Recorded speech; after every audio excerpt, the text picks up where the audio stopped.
فسینغضون الیک رؤوسهم، زود است که سرای خود شور بده. دلشان قبول نمیکنه لیکن سرا را میتور شور میده.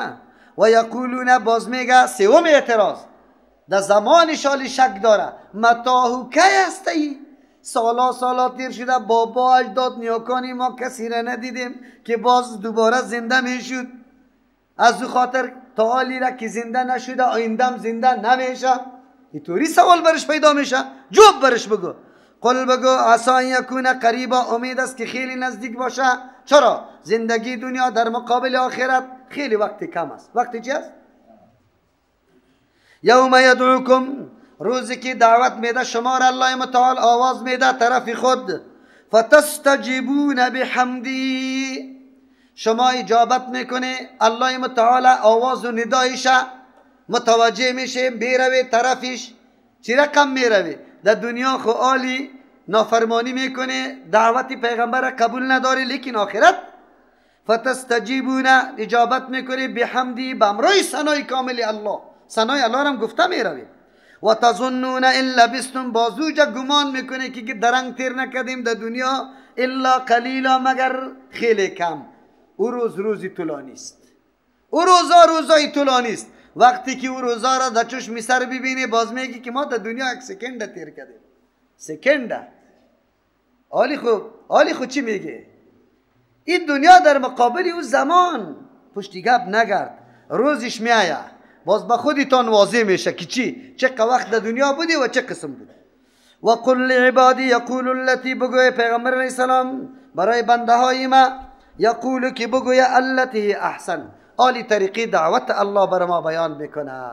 حالات مشرکین است در جامعه، مردمی پیدا میشه که حتی از وجود الله منکر، حتی از توحید الله منکر، از صفات الله منکر، از دعوت انبیا منکر، از احکام الله منکر.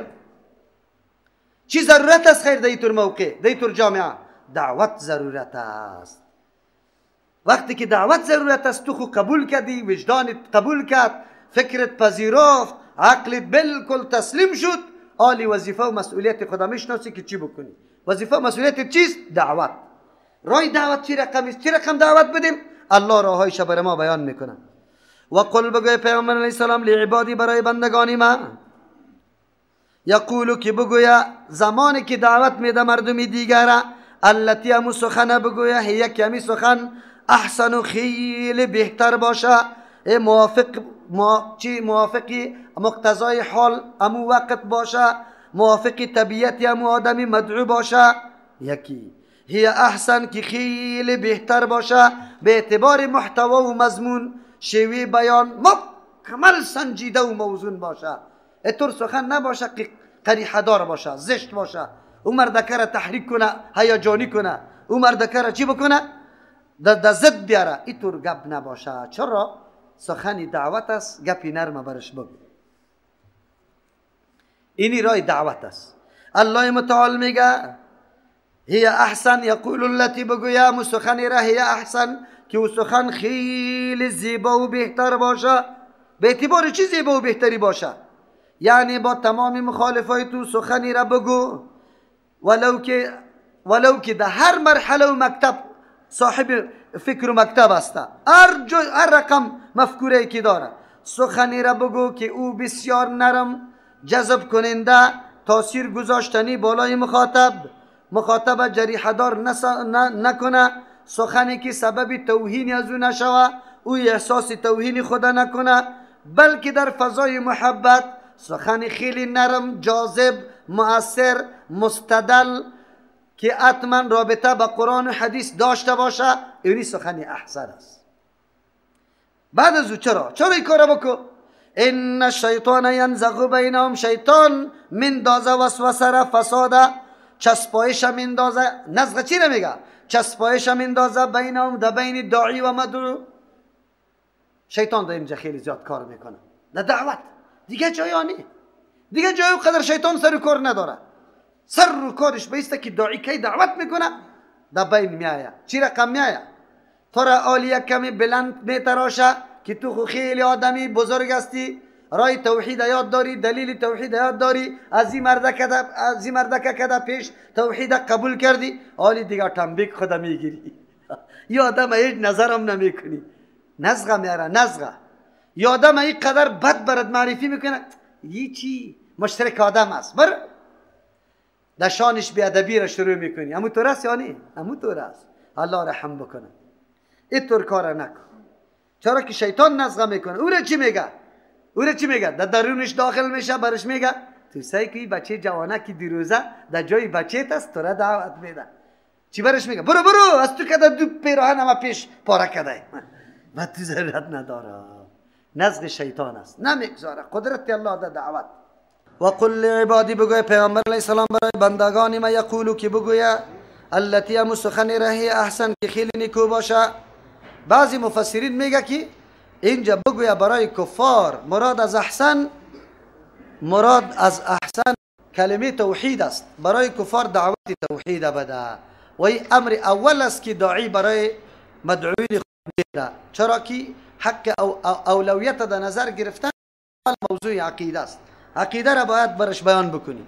این الشیطان ینزغ بینهم، یقینا شیطان وسوسه میندازه، چسبایش میندازه در بین نمی داعی و مدعو. شیطان تلاش داره که تو را میساتی کنه و در بین یک فاصله پیدا شود که به هیچ جا سخن تو نفوذ پیدا نکنه. این الشیطان کان للانسان، یقینا شیطان است برای انسان عدو مبینا، دشمن آشکارا. پس شیطان وقتی که دشمن آشکارا است و میخواه که در بین دو نفر فاصله پیدا بکنه، تو دیگه از این طور نرمی و روش کار بگی که سبب جدایی نشوه. از او خاطر داعی به مثل یک دکتر چی هست؟ مریض روانی است که مریض روانی هیچ حتی دکتر به معاینه نمیماند، دو دشنام میده، لیکن دکتر مراقبت میکنه حالت مریضه که کدام موقع برش میسر میشه که پیچکاری خدا تیر کنه برای مریض، معاینه خدا از این مریض بکنه.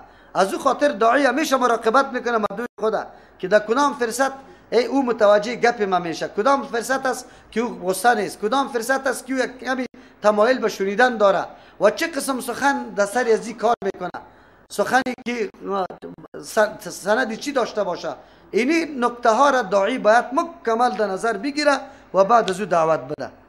ربکم علم بکم، پروردگار شما خوب عالم است بالای شما. یشاء یرحمکم، اگر بخواه متعال رحم میکنه بالای شما. به هدایت کردن، توفیق ایمان دادن، این کاری الله متعال است. یعنی کی قابل هدایت است کی نیست، این الله متعال میدانه و شما میفهمه که شما با چی اخلاص و صداقت امی دعوت پیش کرده. یشاء یرحمکم، اگر بخواه الله متعال رحم میکنه، توفیق ایمان براتون میکنه، هدایت براتون میکنه. او یعذب، یشاء یعذبکم، اگر بخواه الله عذاب میده شما را، یعنی هدایت نصیبتان نمیشه که در آخرت سبب عذابتان میشه. و ما ارسلناک علیهم وکیلا، پیغمبر علیه السلام حرص خیلی زیاد داشت، بسیار تلاش میکرد. تلاشش بود که حتما چیستا شرک از بین بره، مردم موحد شود. از او خاطر وقتی که کسی خیلی دعوت میداد قابل هدایت نمیشد، بسیار غمگین میشد. الله تسلی میده پیغمبر علیه السلام.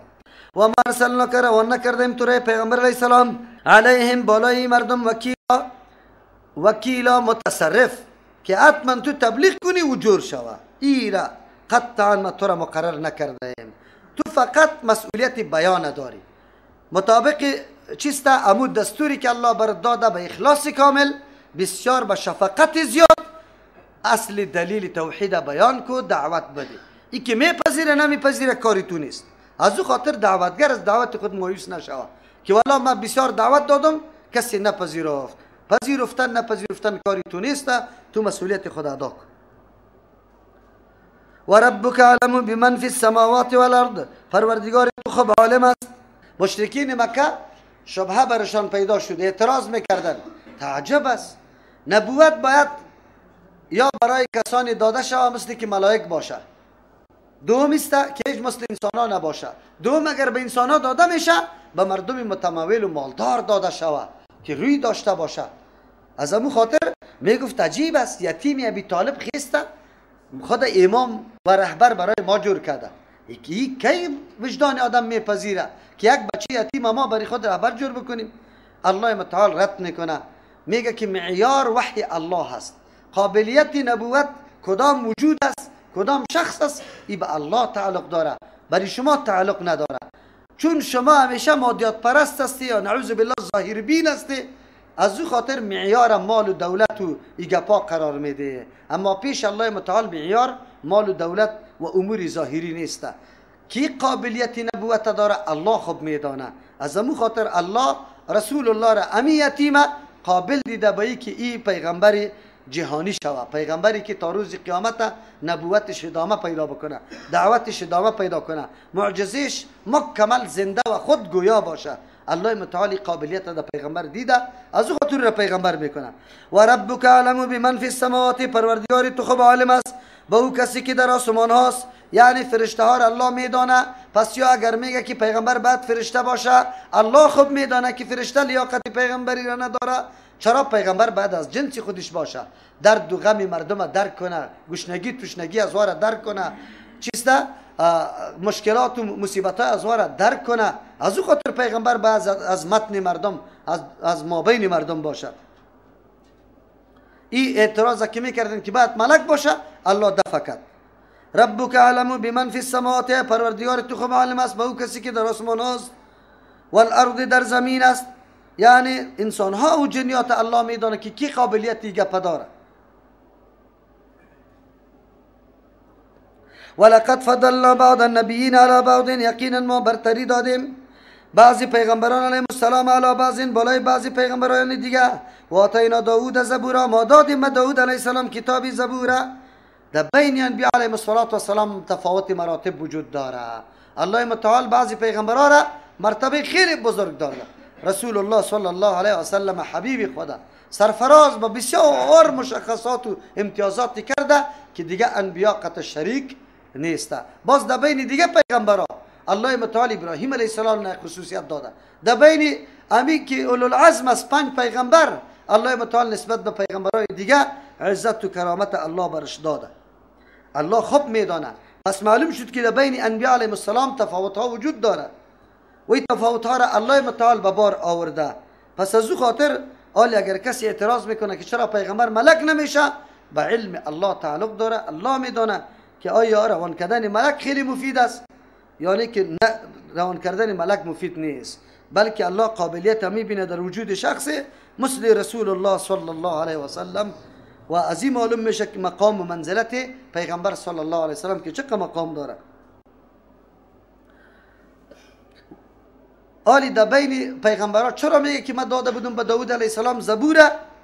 اشاره به این میکنه که اینمی قسم خصوصیت ها و فضیلت ها در بین انبیاء علیهم السلام موجود است. فضیلت جزئی او را میگه. زبور اینطور تلاوتش داوود علیه السلام میکرد، خوش آواز بود که زبور تلاوت میکرد که پرنده ها می آمد بگوی بالا را میگستراند میشونید.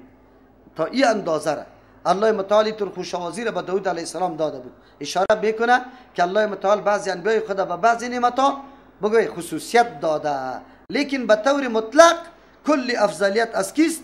از رسول الله صلی الله علیه وسلم.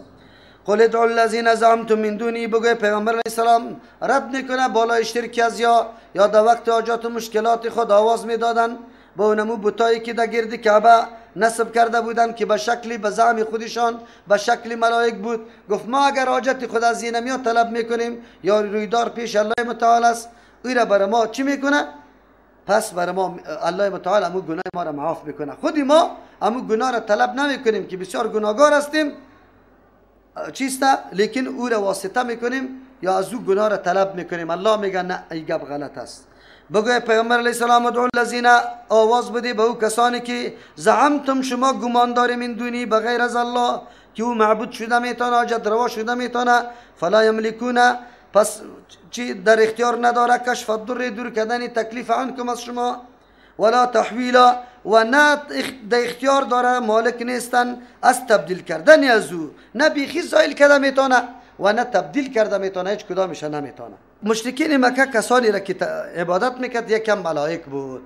اصلا خودی ملائک نه، بلکه تصویرایش که به زعم خود جور کرده بودن به نام بوتا و میگفتن که وقتی ما عبادت این بوتا را میکنیم ملائک خوش میشه، چون و بنده ها گان مقرب دربار الله است. پس هر قدر جنایت ما کرده باشیم سفارش ما را پیش الله متعال میکنه. الله در این جرات میکنه که نه یا در اختیار نه دور کرد زایل کردن کدام ضرر و تکلیف داره و نه دور دادن یا تبدیل کردن او ضرر داره.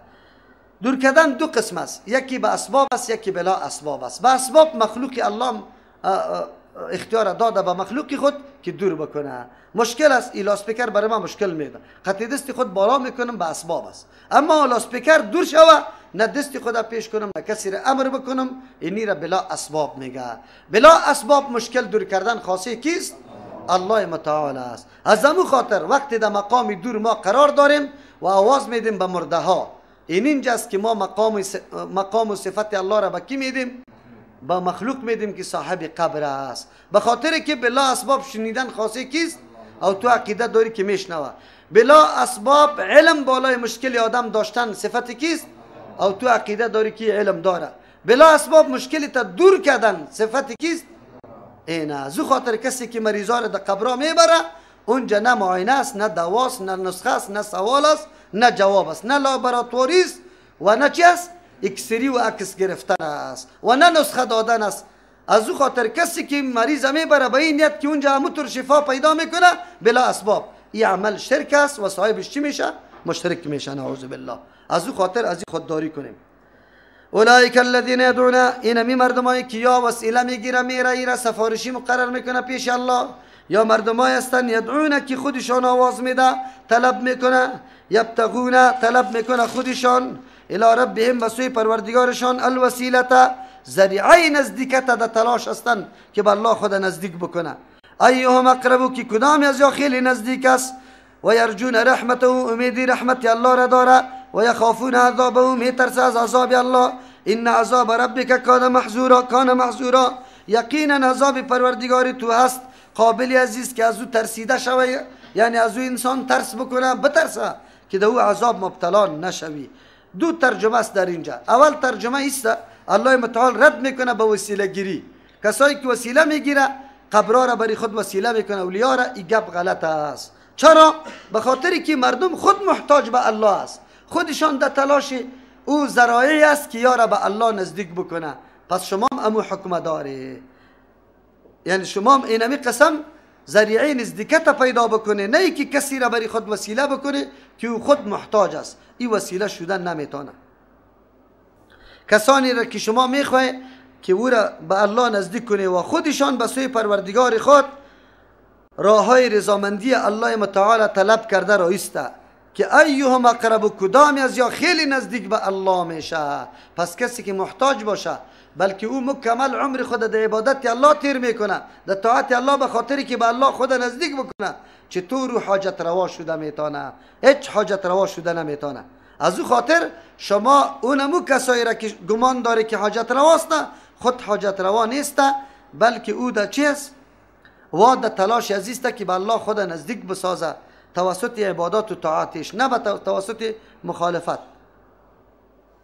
و یخافون عذاب، ان عذاب ربک، یقینا عذاب پروردگار تو کان است محذورا، قابل عزیز که از او ترس شوه، انسان تدابیر بگیره که نشوه نعوذ بالله لایق عذاب جهنم شوی، در عذاب بیفتی. از او خاطر کسی که وسیله می گرفت نعوذ بالله قبرا را سر از او رد آمد، به خاطری که اگر او قابلیت وسیله را می داشت یعنی وسیله می شد، الله منع نمیکرد که یارا ذریعه نزدیکت به خود بسازی. در این صورت الله متعال منع کرده. از این آیت معلوم میشه که هر کسی نعوذ بالله الله را رحمان نمیدانه، عقیده و باور به این داره که من سخت گناهگار هستم، الله مرا نمیپذیره بدون وسیله، او در حقیقت رحمانیت الله را منکر میشه. از الله که در مهربان ذات هیچ کسی نیست. چرا؟ به خاطر که رحمت الله 100 جز است، یک جزش در کل مخلوقات در دنیا تقسیم کرده، 99 جز الله متعال چی کرده؟ باقی گذاشته برای خود. از همون خاطر است که پیغمبر علیه السلام به صحابه کرام به خاطر از اینکه امید صحابه زیاد پیدا شد به رحمت الله، در یک موقع جنگ که یک زن طفل خود در بغل گرفته بود، حفاظت از طفل خود میکرد، سوال کرد که شما چی نظر داری در مورد شفقت ای زن؟ صحابه گفت بسیار مهربان است، تو سعی کو خود در دم میده برای تیر و گپا، اما طفل خود در بغل گرفته.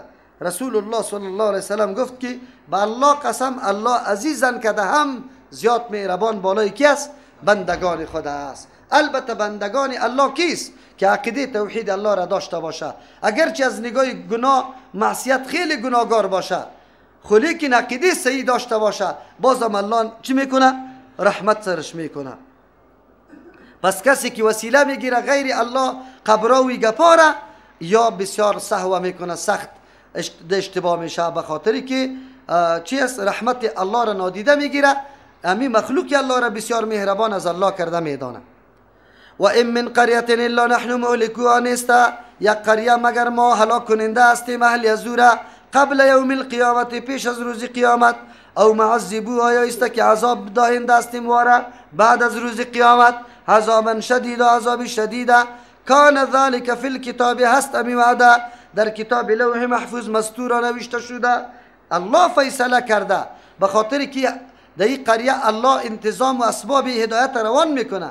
زمانی که سرش عمل نکنه و او را ترک بکنه، اینجاست که الله متعال یا را هلاک میکنه. در علم الله متعال است که این قریه را الله هلاک میکنه، به خاطر هلاک میکنه که این قریه و اهل قریه را امکانات میده برای راهیابی، لیکن این اهل قریه امو امکانات راهیابی را از بین میبره، راهی غلط در پیش میگیره، از او خاطر الله عذاب میده. این عذاب الله دو قسم است، یا در دنیا یا است که در آخرت است. گاهی اوقات بالای کفار در دنیا آمده و گاهی اون باقی گذاشته شده در آخرت.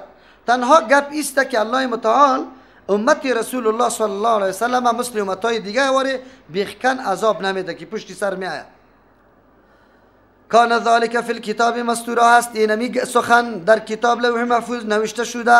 و ما منعنا ان نرسل بالآیات، منع نکرد الله میگه ما را از ذکر روان کنیم بالآیات، معجزات فرمایشی قوم را، الا ان کذب بها الاولون، لیکن نسبت دروغ کرده به اینمی معجزات مردمای سابق، یا هم جنسی همو مردم است، طبیعت کلشان یکسان است، مثل که وا انکار کرد یا انکار میکنه.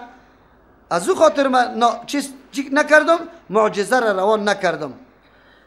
و آتینا ثمود الناقه، ما دادیم به ثمودیا الناقه شتر مبصرتن، که برای فهمی از یا برای از اینکه حقیقت برشان روشن شود، فظلموا بها، ظلم کردن بالای نمیگو.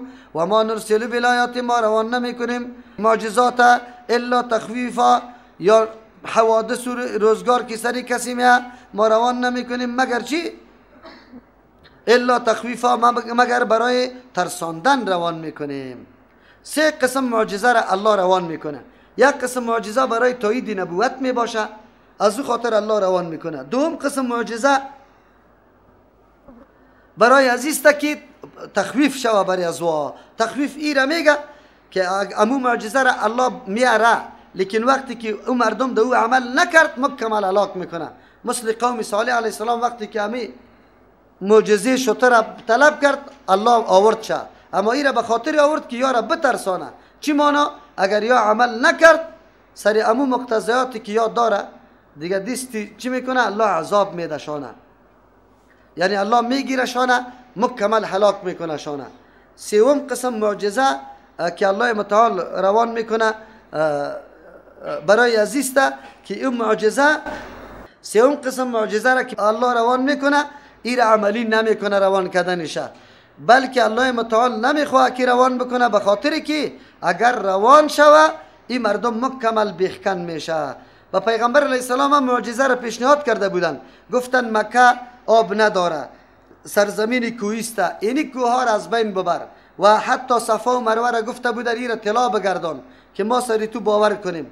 الله متعال پیغمبر علیه السلام در دو اختیار قرار داد، آیا معجزه را امی کار بکنم، لیکن بعد از اینکه انکار کرد دعوت تو را قبول نکرد کلی از یا را بیخکن هلاک میکنم، یا است که نه مهلت بدم برای از یا این معجزه را عملی نکنم. رسول الله صلی الله علیه وسلم گفت که نه مهلت برش بده، امیال یا را هلاک نکو.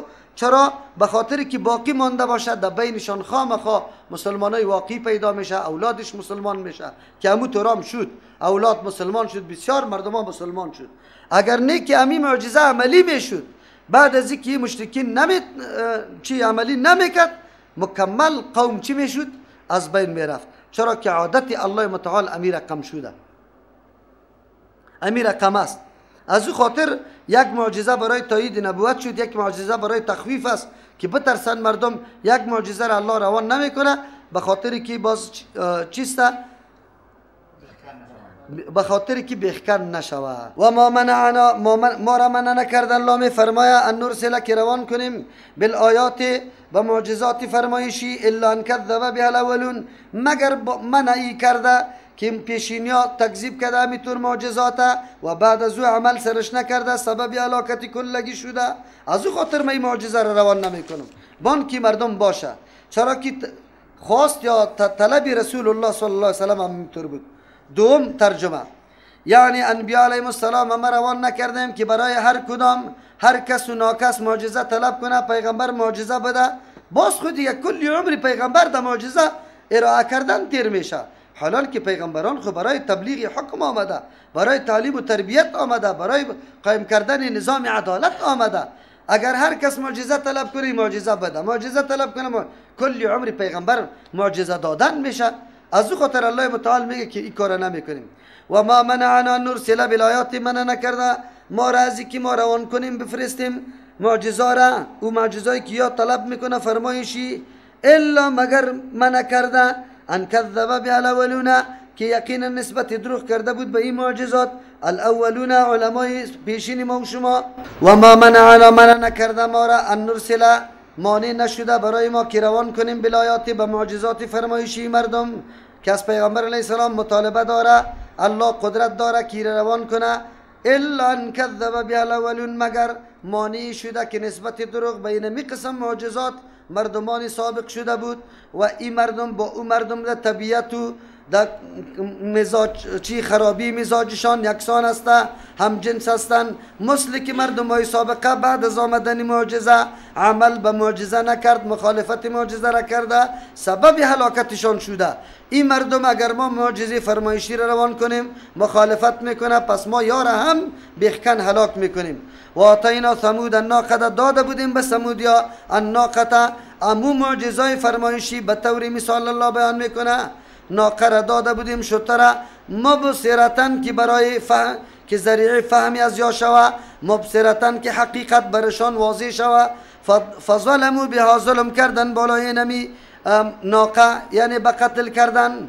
و ما نرسل بالآیات، روان نمی کنیم ما معجزات خدا الا تخویفا، مگر برای از اینکه مردم بترسه.